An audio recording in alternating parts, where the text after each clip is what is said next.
Agriculture ఉత్పత్తి పెరగలేదు స్వామి. Agriculture ఉత్పత్తిలో చెరుకు పోయింది, పత్తి పోయింది, మిర్చి పోయింది, సోయాబీన్ పోయింది, మొక్కజొన్న పోయింది, కందులు పోయినాయి, అన్ని పోయి వరి వచ్చింది. వరి వచ్చినాక వరేస్తే ఊరేసుకోవాలని ఆయన చెప్పిండు.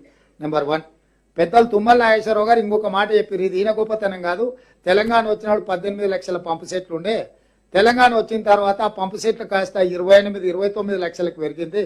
11 లక్షల పంపు సెట్లు పెరిగినాయి. కాబట్టి ప్రతి పంపు సెట్ కింద 3 ఎకరాలు 4 ఎకరాలు వరి పండిస్తే 40 లక్షల ఎకరాల వరి పండడం వల్ల పెరిగింది తప్ప ఇందులో ఈ ప్రభుత్వానికి ఏమీ లేదు అని లెక్కలతో సహా వ్యవసాయ శాఖ మంత్రి గారు మొన్ననే అసెంబ్లీలో చెప్పిండు.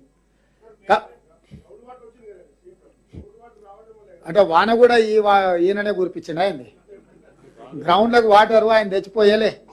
కాలం కలిసి వచ్చి వానలు పడి గ్రౌండ్ వాటర్ పెరిగింది. మరి ఈసారి సార్ను ఏమన్నా కూర్చోబెడదాం. మరి ఈసారి 6.5 మీటర్ల నుంచి 8 మీటర్లకు పడిపోయింది గ్రౌండ్ వాటర్. అటు సార్ను పట్టుకొచ్చి కూర్చోబెడతానండి. కాలువ బ్రిడ్జిలు కట్టినా అన్నాడు. కాలువలు దోవలే. కాలువలు దోతి పంచాయతీ ఎక్కడిది? అదే పాప ముఖ్యమంత్రి గారికి unfortunately on the one hand he says he's a son of a farmer, but unfortunately he doesn't seem to understand the topography of Telangana, neither the farmers plight in Telangana. తెలంగాణలో రైతులకి నీళ్లు ఉంటే సహజంగానే ఫస్ట్ ప్రయారిటీ ఎప్పుడైనా వరే. ఈరోజు కాదు, దశాబ్దాలుగా శతాబ్దాలుగా మీరు గణపురం చెరువు కానీ, లక్నవరం చెరువు కానీ, పాకాల చెరువు కానీ ఎక్కడ చూసినా నీళ్లు సమృద్ధిగా ఉంటే మొదలుపోయేది వరికే పోతారు, బియ్యం పండించడానికే పోతారు. ఒకవేళ ఎవరైనా సాంప్రదాయేతర పంటలు వేయాలనే ఒక ఆధునికమైన ఆలోచన, అభ్యుదయ భావాలు ఉన్న రైతులు ఉంటే డిఫరెంట్ క్రాప్స్ కూడా ట్రై చేశారు.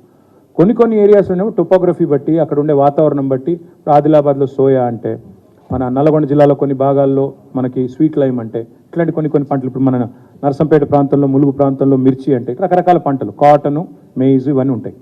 కాకపోతే ఫస్ట్ ప్రయారిటీ రైతులు ఎప్పుడైనా కూడా నీళ్ళు ఎక్కువ వచ్చినప్పుడు మొదలుపోయేది వరికే పోతారు, ప్యాడీకే పోతారు. ఎందుకంటే it's easy crop, time tested crop. పాప ముఖ్యమంత్రి గారికి ఇవేం తెలియదు. నీళ్లు సమృద్ధిగా వచ్చాయి కాబట్టే, కాళేశ్వరం సక్సెస్ఫుల్ అయింది కాబట్టే, ఇతర ప్రాజెక్టులు కూడా సక్సెస్ఫుల్ అయినాయి కాబట్టే, మంచినీళ్ళు బాగా పెరిగినాయి, నీటి లభ్యత బాగా పెరిగింది కాబట్టే వ్యవసాయము ఎక్కువ వరి మీదకే మళ్ళింది.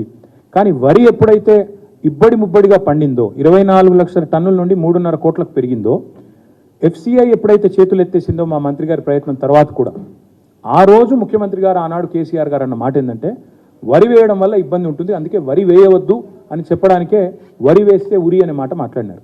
ఆ రోజు ఇదే రేవంత్ రెడ్డి, ఇదే బండి సంజయ్ ఆ రోజు ఏమన్నారు? ఎట్లా అంటారు మీరు, మేము కొనిపిస్తాం, మెడలు వంచుతాం అని తొడలు కొట్టారు. తర్వాత ఎవరు పత్త లేకుండా పోయారు, అది వేరే సంగతి. పాయింట్ ఏంటంటే, ఎస్, నీటి లభ్యత ఎక్కడ పెరిగినా తెలంగాణలో, ఆంధ్రప్రదేశ్లో మొదలు రైతుల first choice is always paddy. So the CM should be aware of this. Thank you.